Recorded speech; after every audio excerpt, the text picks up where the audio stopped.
ये story एगोन्स conquest के 100 साल बाद end game of thrones event शुरू होने से 200 साल पहले की है। टारगेरियंस 10 ग्रोन ड्रैगन्स के साथ अपने पीक पे हैं। किंग जहरस के 60 साल का रेन एंड उनकी लाइफ अब दोनों ही अपने एंड के करीब हैं। जहरस के दोनों बेटे मर चुके हैं, तो अब उसे अपने eldest grandson Viserys and eldest granddaughter Rhaenys में से अपना सक्सेसर चूज करना है, और ये अब वेस्टरोसी लॉर्ड्स पे डिपेंड करता है, बिकॉज किंग जहरस ने एक ग्रेट काउंसिल बुलाई है वोटिंग के थ्रू अपना सक्सेसर चूज करने के लिए। एंड वेस्टरोसी लॉर्ड्स वेसेरिस को यानी एक मेल को ही अपना नेक्स्ट किंग चूज करते हैं।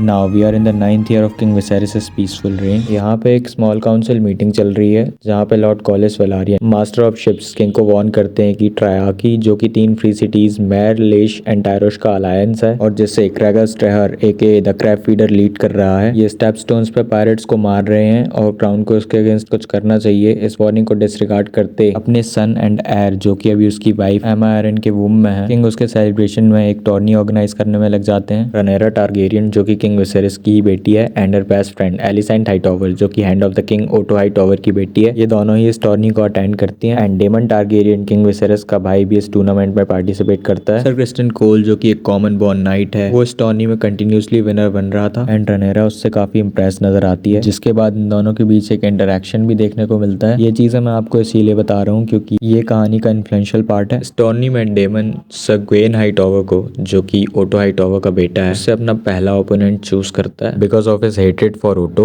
और आपको कहानी में आगे पता चलेगा कि डेमन ओटो को इतना नापसंद क्यों करता है। डेमन ग्वेन हाईटॉवर को सक्सेसफुली डिसमाउंट कर देता है, और उसके बाद वो क्रिस्टन कोल को अपना नेक्स्ट ओपोनेंट चूज करता है, और इनकी बैटल में क्रिस्टन डेमन को डिसमाउंट कर देता है। But in the contest of arms Daemon इस फाइट को कंटिन्यू करता है। क्रिस्टन को गिरा डेमन अपनी विक्ट्री सेलिब्रेट करने लगता है, पर तभी क्रिस्टन पीछे से अटैक कर डेमन से सरेंडर करवा लेता है, एंड अल्टीमेटली इस कॉन्टेस्ट का विनर वही बनता है। मीनवाइल प्रेग्नेंट क्वीन एमा का केस क्रिटिकल बन चुका है। मिस्टर मैलोस किंग को बताते हैं कि अब वो अपने वाइफ और चाइल्ड दोनों को ही खो सकते हैं, या फिर क्वीन का पेट फाड़ बच्चे को जिंदा निकाला जा सकता है, बट ब्लीडिंग के चलते क्वीन की डेथ सर्टेन है। So it looks like Viserys के पास अब कोई चॉइस ही नहीं है, या तो वो दोनों को खो सकता है या फिर अपने बच्चे को बचा सकता है। और यहाँ विसेरिस सेकंड मेथड को यूज कर अपने बच्चे की जान बचाता है, एंड किंग विसेरिस की प्रोफेसी सही निकली। क्वीन एमा ने एक बेटे को ही जन्म दिया, जिसका नाम विसेरिस बेलोर रखता है, एंड बेलोर की भी बर्थ के कुछ ही घंटों बाद डेथ हो जाती है, जिसके बाद ग्रीविंग किंग को हेल्प करने ओटो अपनी बेटी एलिसेंट को अपनी माँ की ब्लैक ड्रेस पहन किंग के चेंबर में उसे कंफर्ट ऑफर करने भेजता है। विसेरिस का कोई बेटा नहीं था, तो किंग का छोटा भाई डेमन ही उसका प्रेज्यूम्ड हेयर था, एंड बेलोर की डेथ के बाद वो वापस सक्सेशन की लाइन में आ जाता है। और इसी राइज को सेलिब्रेट करने डेमन फ्ली बटम के एक ब्रोथल में एक पार्टी रखता है, जहाँ पे वो बेलोर को दी एयर फॉर अ डे कह के मॉक करता है, और ओटो हाईटॉवर मेक श्योर करता है कि ये बात किंग के कानों तक पहुंचे। इनफैक्ट ओटो खुद जाके ये बात किंग विसेरिस को बताता है, जिसके बाद विसेरिस डेमन को सक्सेशन लाइन से हटा उसे अपनी वाइफ रेया रॉयस के पास रूनस्टोन जाने को कमांड करता है, जिसके बाद डेमन अपनी मिस्ट्रेस मिसारिया को ड्रैगन बैक पे लेके वहां से निकल जाता है, एंड विसेरिस अपनी बेटी रनेरा को a song of ice and fire की प्रोफेसी के बारे में बताओ ऑफिशियली अपना एयर डिक्लेयर कर देता है। सो या गाइस, ये था एपिसोड 1 का स्टोरी रिकैप, एंड अगर आप आगे का भी स्टोरी रिकैप चाहते हैं तो make sure you subscribe. Thanks for watching. मिलता हूँ आपसे अपनी नेक्स्ट वीडियो में।